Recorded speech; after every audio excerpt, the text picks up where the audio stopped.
Saya sampai sekarang masih ketawa ketika baca berita bahwa Pak Surya Paloh ingin menyatukan Cebong dan Kadrun dalam satu barisan dengan menjodohkan beberapa nama capres dan cawapres.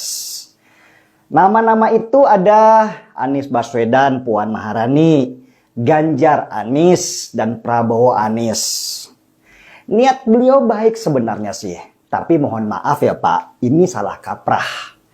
Saya coba jelaskan dulu ya Pak SP. Cebong itu nama julukan untuk pendukung Jokowi waktu Pilpres 2019. Julukan atau bisa dibilang sebagai ejekan itu muncul karena ada foto Pak Jokowi sedang melepas cebong-cebong atau anak kodok ke kolam. Julukan cebong itu muncul dari pihak pendukung Prabowo yang gerah karena mereka selalu dijuluki kampret. Kampret itu plesetan dari akronim KMP yang sebenarnya adalah singkatan dari Koalisi Merah Putih. Di alam demokrasi, sah-sah aja buat ngasih julukan ke lawan politik. Dan buat saya, itu bukan polarisasi, tetapi bagian dari pesta demokrasi. Dan ejekan-ejekan seperti itu biasa banget ketika ada dua kubu yang berhadap-hadapan. Miriplah ketika dua klub sepak bola yang saling mengejek sekaligus memberi semangat tim kesayangannya. Selama itu dalam batas koridor julukan saja, tanpa kekerasan fisik, saya rasa wajar aja. Toh mereka saling mengejek dengan nada riang. Kalau ada yang tersinggung, ya itu emang orangnya pada dasarnya baperan aja. Gak asik. Pak Jokowi kemudian menang dan Prabowo kalah. Ini biasa juga dalam sebuah pertandingan. Pasti ada yang kalah dan ada yang menang. Cebong pun berjaya, kampret menghilang di tengah malam. Kadrun itu beda lagi Pak SP. Kadrun itu akronim dari kadal gurun, sebuah julukan yang diberikan kepada mereka yang memainkan politisasi agama demi agenda pribadi mereka, yaitu mendirikan negara khilafah. Dan kadrun ini berbahaya karena mereka ingin mengganti bentuk negara kita yang sudah disepakati bersama, yaitu Negara Kesatuan Republik Indonesia atau NKRI. Sedangkan kadrun ingin mendirikan negara agama. Kenapa mereka dikasih julukan kadrun? Ini sebagai sebuah stempel, karena mereka itu selalu mengklaim umat Islam sebagai jalan ninjanya. Padahal mayoritas umat Islam nggak merasa tuh kadrun itu wakil dari mereka. Saya aja najis kok disama-samakan dengan mereka. Meski sama-sama beragama Islam.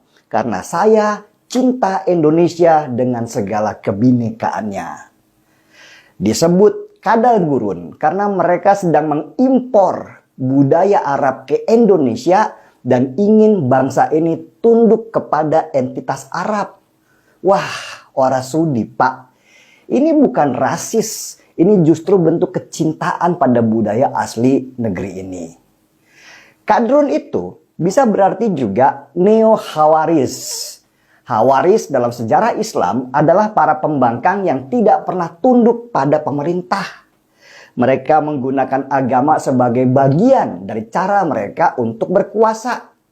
Contoh kadrun itu di Indonesia ada di HTI, FPI, 212, dan sejenisnya. Kadrun itu bukan sebuah julukan dalam momen politik, catat itu. Tapi itu menggambarkan sifat dan karakter seseorang. Jadi paham kan perbedaannya Pak SP yang terhormat dan pintar? Bapak saja sudah salah dengan menafsirkan cebong dan kadrun itu sebagai bentuk polarisasi. Itu seperti membandingkan klub sepak bola dengan klub basket. Sama-sama klub olahraga, tapi beda banget jenis permainannya. Nggak apple to apple. Dan cebong itu adalah mereka yang nasionalis, ingin mempertahankan NKRI. Sedangkan kadrun ingin menggantinya jadi negara khilafah. Lah, ya harus dilawan mati-matian dong, Pak. Jangan dibiarkan kayak zaman SBY dulu yang membuat kadrun makin berkembang dan meracuni pemikiran banyak orang di mana-mana. Yang lucunya lagi, dari yang saya baca, sebagai upaya untuk menyatukan si cebong dan si kadrun itu, Pak SP mengajukan nama-nama di mana dari semua nama itu selalu muncul nama Anies Baswedan. Saya jadi ketawa lagi karena itu justru mengkonfirmasi bahwa Anies itu bagian dari kadrun-kadrun karena semua nama yang diajukan oleh Pak SP untuk bersanding dengan Anies adalah orang-orang yang nasionalis. Pak SP juga saya yakin adalah orang nasionalis. Lalu kenapa memberi ruang pada kelompok pemuja khilafah bukannya malah berperang melawan mereka? Saya tahulah kalau Nasdem itu nggak punya jagoan dalam Pilpres 2024 ini yang berasal dari kader sendiri. Kalau begitu, carilah Pak orang yang terbukti nasionalis, bukan yang oportunis yang memanfaatkan ayat dan mayat sebagai cara untuk mendapat kekuasaan. Politik identitas itu berbahaya Pak SP, bisa menghancurkan keutuhan negeri kita yang bineka.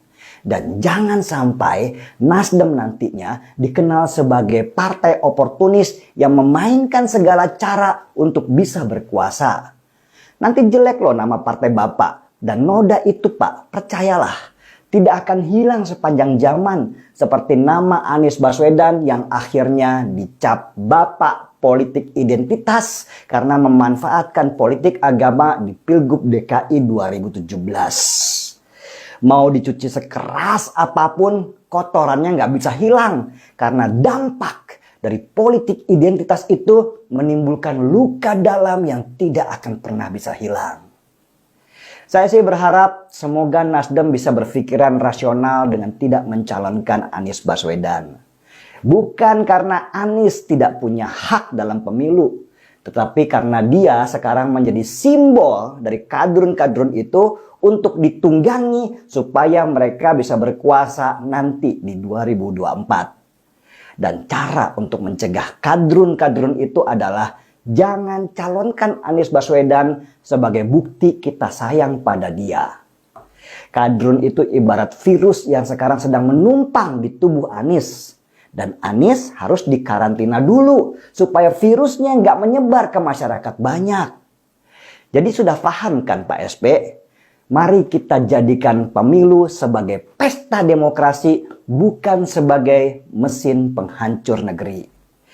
Indonesia ini terlalu indah untuk dirusak, apalagi dirusak atas nama pemaksaan satu agama. Seruput dulu kopinya, Pak.